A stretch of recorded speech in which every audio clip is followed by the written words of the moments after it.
गिबि गिबियावनो बयनिसिमबो खुलुमनाय आरो सिबिनायखौ दुलाराय बाथौखौ थुमि जानानै दिनैनि गोथार बाथौ सान फालिथाय फोरबोनि जिल्ला आफादनि बिबानगिरि, बियाब आफादनि बिबानगिरि, गामि आफादनि बिबानगिरि आरो बाथौसा नोंथांमोन बयनिसिमबो खुलुमनायखौ जासिहरग्रोदों। लोगोसे बाहेरा रायजोआव जिल्ला कमिटि जेरैबायदिहाय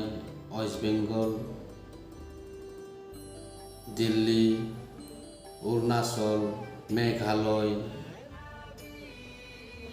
बांलादेश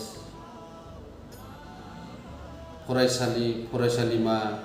गासैनिसिमबो दुलाराय बाथौखौ सिबिनाय आरो खुलुमनायखौ जासिहरदों। दिनै गोथार बाथौ सानाव सानसेनि हाबाफारिजों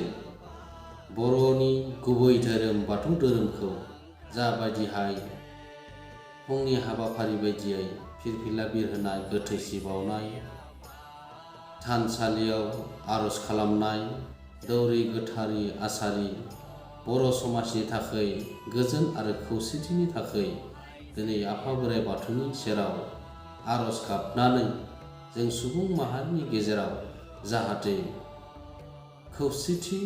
अनज्लायनाय, गासिबो गोजोन थासारिया फैनो हाथों बेखौ आसा खालामनानै दिनै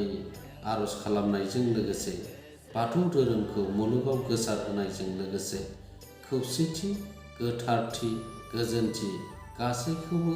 बे धोरोमनि गेजेरजों, बाथौ धोरोमनि गेजेरजों अनलायनाय गोसोजों बजबनानै लानो हानायनि थाखाय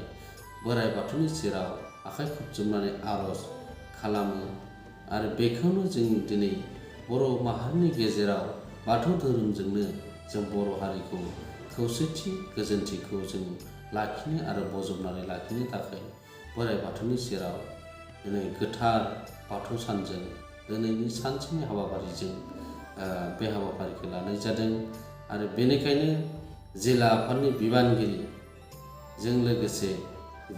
बियाब आफाद, गामि आफाद आरो लोगोसे गासै रायजो राजा नोंथांमोननिसिम आरो समाजारि बिबानगिरि नोंथां बयनिसिमबो दुलाराय बाथौखौ थुमि जानानै नोंथांमोनखौ गासैखौबो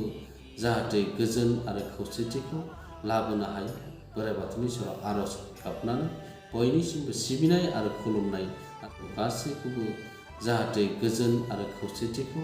लाबोनो हायो बोराइ बाथौनि सेराव आर'ज गाबनानै बयनिसिमबो सिबिनाय आरो खुलुमनाय आरो हामलायथिखौ बावहरनाय जादों। दहाय आफा बोराइ बाथौ गोजोन्थों।